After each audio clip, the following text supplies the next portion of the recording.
History facts کے معزز دوستو، آج ہم منگولیا کے اس پر اسرار اور آسیب زدہ شہر کے بارے میں بات کریں گے جہاں پچھلے 1000 سال سے کوئی انسان داخل نہیں ہوا۔ ناظرین گرامی، منگولیا یا مغولستان ایشیا میں واقع ایک ملک ہے جو نہ تو معاشی طور پر کوئی زیادہ اہمیت کا حامل ہے اور نہ ہی سیاسی طور پر کوئی اہمیت رکھتا ہے۔ یہ ایک وسیع و عریض ملک ہے لیکن اس کی آبادی انتہائی کم ہے۔ منگولیا چین اور روس کے درمیان ایک زمین بند ملک ہے۔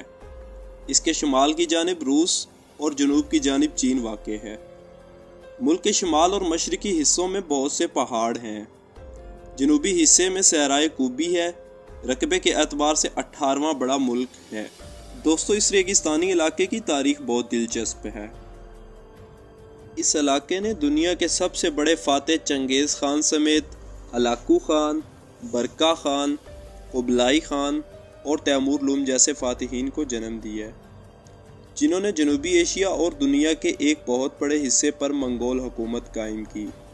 لیکن دوستو، ہمارا آج کا موضوع یہ فاتحین نہیں ہے، بلکہ آج کی ویڈیو میں ہم منگولیا کے ایک اس شہر کی بات کریں گے جو صدیوں سے یہاں رہنے والے باشندوں میں ڈر اور خوف پھیلاتا نظر آتا ہے۔ ناظرین گرامی، منگولیا کے اس شہر کا نام خارا خوتو ہے۔ خارا خوتو نامی یہ شہر آخر کس مخلوق کی آمائش گاہ ہے؟ کیا یہاں کوئی دیو مالائی قوت رہتی ہے؟ اور پورا منگولیا اس شہر میں قدم کیوں نہیں رکھتا؟ اس شہر سے متعلق اس قسم کے پر اسرار سوالات کے جواب جاننے کے لیے ویڈیو کو بنا سکپ کیے آخر تک ضرور دیکھیے گا۔ ناظرین گرامی، خارا خوتو کے کھنڈرات منگولیا میں پھیلے صحرائے کوبی کے وسط میں پائے جاتے ہیں۔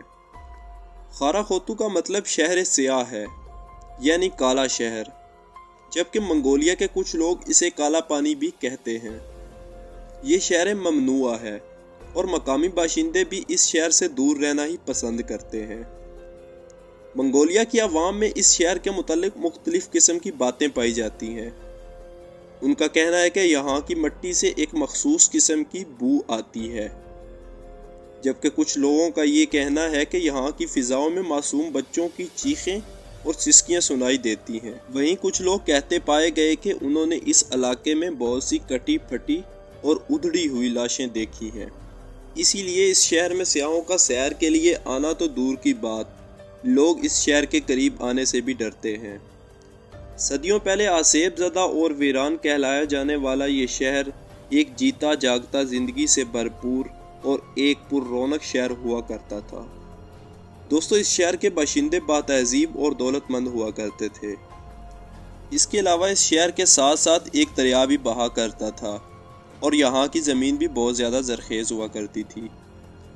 اب سوال یہ پیدا ہوتا ہے کہ ایسا کیا ہوا جس سے یہ شہر کھنڈرات میں تبدیل ہو گیا اور دنیا کے لیے عبرت کا نشان کیسے بن گیا؟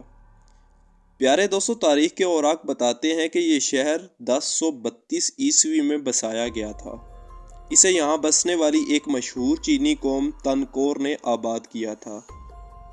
یہ شہر دریائے ایجن کے قریب تھا، جبکہ دنیا کے سب سے قدیم ترین راستے شاہراہ ریشم سے گزرنے والے قافلوں کو بھی یہاں سے ہو کر گزرنا پڑتا تھا۔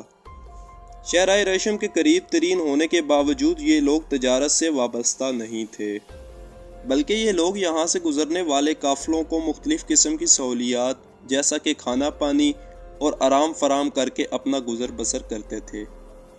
سن 1226 میں چنگیز خان نے اس شہر پر قبضہ کر کے اسے فتح کر لیا، جس کے بعد یہ شہر بہت تیزی سے ترقی کے منازل طے کرنے لگا۔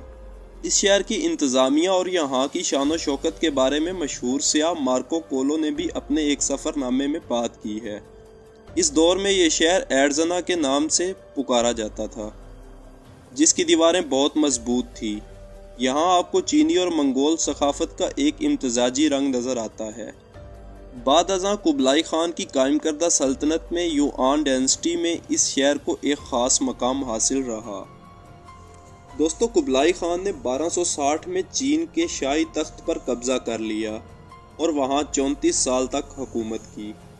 اس دوران قبلائی خان وہاں ایسے فاتح کے نام سے مشہور ہوا جو ثقافت کا شوق بھی رکھتا تھا، لیکن اسے اپنے خاندانی ساکھ کا بھی خیال تھا جو صرف حملہ کرنا اور لڑنا تھا۔ دوستو قبلائی خان چنگیز خان کا پوتا تھا۔ وہ چنگیز خان جو امن کی کوششوں کے بجائے اپنے مخالفین کی ایک بڑی تعداد کو قتل کرنے کے لیے بہت مشہور ہوا کرتا تھا۔ 13ویں صدی کے احوال تک چنگیز خان کی سلطنت اتنی بڑی سلطنت بن چکی تھی کہ اتنی بڑی سلطنت ایشیائے براعظم نے اس سے پہلے کبھی نہ دیکھی تھی، اور نہ لوگوں نے اس کے بعد آج تک ایسی سلطنت دیکھی۔ تاہم قبلائی خان نے لطیف اور سوچ سمجھ کر حکومت چلانے والے حکمرانوں کے ساتھ مل کر حکومت بنائی، جو کہ ان کے دادا چنگیز خان کی قتل و غارت والی ساکھ سے قدرے مختلف تھی۔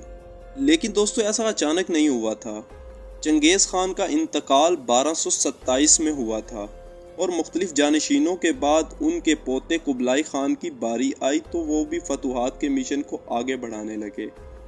1271 میں تخت پر ایک دہائی سے زیادہ عرصہ قابض رہنے کے بعد قبلائی خان نے یوآن خاندان کی حکومت کا باضابطہ طور پر اعلان کیا۔ غیر معمولی طور پر اس نے اپنا لقب گریٹ خان یعنی عظیم خان رکھا، جس سے چاہے برائے نام ہی صحیح لیکن یوریشین نامی سلطنت میں دوسرے خاندانوں پر اس کا اثر و رسوخ قائم ہونے لگا۔ یہاں ہم واپس آتے ہیں اپنے اصلی عنوان یعنی خارا خوتو شہر کی جانب، کہ خارا خوتو کیسے تباہ ہوا، یہ ایک اہم سوال ہے۔ ناظرین گرامی، آپ کو بتاتے چلیں کہ اس دور میں یہ شہر چین سے بھاگے ہوئے منگولوں کا گڑھ بن گیا تھا۔ بڑے بڑے منگول سرداروں نے چین میں اپنی حکومت ختم ہونے کے بعد اس شہر کا رخ کیا، اور یہاں رہ کر وہ ایک بار پھر چین پر حملہ اور اس پر حکمرانی کے منصوبے بنانے لگے۔ دوستو یہ سب معلوم ہونے کے بعد چین میں ونگ حکومت کے بادشاہ نے اس شہر کو صفحہ ہستی سے مٹانے کی ٹھان لی، اور 1.5 لاکھ پر مشتمل ایک بھاری لشکر اس شہر کی طرف روانہ کیا۔ اس شہر کا سپہ سالار خارا بطور تھا، جو کہ خود ایک منگول تھا۔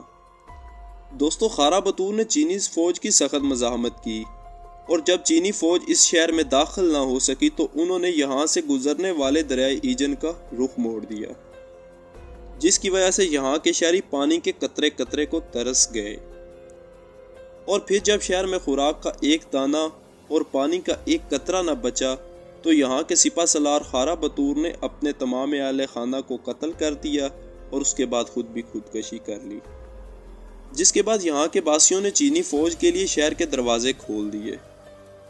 دوستو یاد رہے چینی منگولوں سے شدید نفرت کرتے تھے۔ انہوں نے اس شہر کے کسی ایک فرد کو بھی زندہ نہ چھوڑا، اور نفرت کی انتہا اس قدر تھی کہ وہاں کے جانوروں تک کو بھی ذبح کر ڈالا۔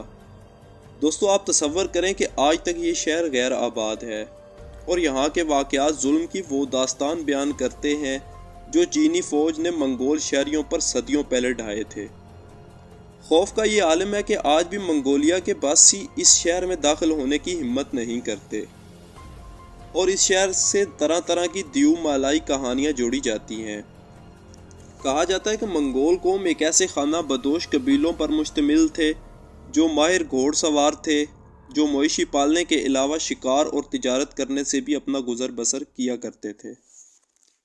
اس دور میں زیادہ تر قوموں میں صرف فوجی ہی جنگ بازی سیکھتے تھے، جبکہ منگولوں کا تقریباً ہر مرد ہی جس کے پاس گھوڑا ہوتا ایک زوراور جنگجو اور ماہر تیر انداز ہوا کرتا تھا۔ ہر قبیلے کا اپنا اپنا سردار ہوتا تھا جسے خان کا لقب دیا جاتا تھا۔ قبائلی ہر صورت میں اپنے سردار کے وفادار رہتے تھے۔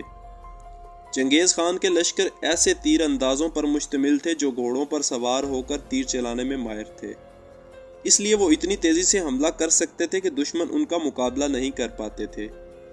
اکثر مختلف لشکر ایک ہی وقت میں مختلف علاقوں پر حملہ آور ہوتے تھے۔ اس طرح میدان جنگ ہزاروں میل پر پھیلا ہوا نظر آتا تھا۔ دوستو چنگیز خان جنگی حکمت عملی کے اعتبار سے سکندر اعظم یا نپولین اول کے برابر تھا۔ چنگیز خان کے زمانے میں رہنے والے فارسی مورخ جونس جانی نے چنگیز خان کی بصیرت کے حوالے سے یوں لکھا کہ وہ بڑی توانائی، امتیاز، ذہانت اور سمجھداری کا مالک تھا، لیکن اس کے ساتھ ساتھ جونس جانی نے چنگیز خان کو خون خوار کسائی کا لقب دے ڈالا، جس سے رحم ہرگز نہیں آتا تھا۔ ناظرین گرامی، چنگیز خان کی پسندیدہ بیوی نے 4 بیٹوں کو جنم دیا تھا۔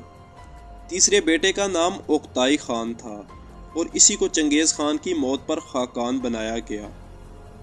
جن علاقوں پر اس کے والد نے فتح حاصل کی تھی، اوکتائی خان نے ان علاقوں کے مقامی سرداروں سے خراج وصول کیے۔ اس کے علاوہ اوکتائی خان نے شمالی چین میں بھی وار کیے اور کن نامی سلطنت کے باقی حصوں پر بھی قبضہ جما لیا۔ منگول اپنی کامیابی کے نتیجے میں جلد ہی عیش و عشرت کی زندگی کے عادی ہو گئے۔ اپنی دولت میں اضافہ کرنے کے لیے اوکتائی خان نے نئے نئے علاقوں پر حملہ کرنے کا فیصلہ کیا۔ اس نے یورپ پر حملہ کرنے کے ساتھ ساتھ جنوبی چین میں واقع سنگ نامی سلطنت پر بھی حملہ کیا۔ یورپ میں تو اس نے فتح حاصل کر لی، مگر سنگ سلطنت کے زیادہ تر علاقے پر وہ قبضہ نہیں جما سکا، اور بعد ازاں یہی ریاست اس کے زوال کا سبب بھی بنی۔ ہسٹری فیکٹس کے معزز دوستو، یہ تھا منگولیا کا وہ شہر جہاں 1000 سال سے کوئی انسان تک داخل نہیں ہو سکا۔ دوستو، آپ کو آج کی ہماری ویڈیو کیسی لگی؟ کمنٹ کر کے ضرور بتائیے گا۔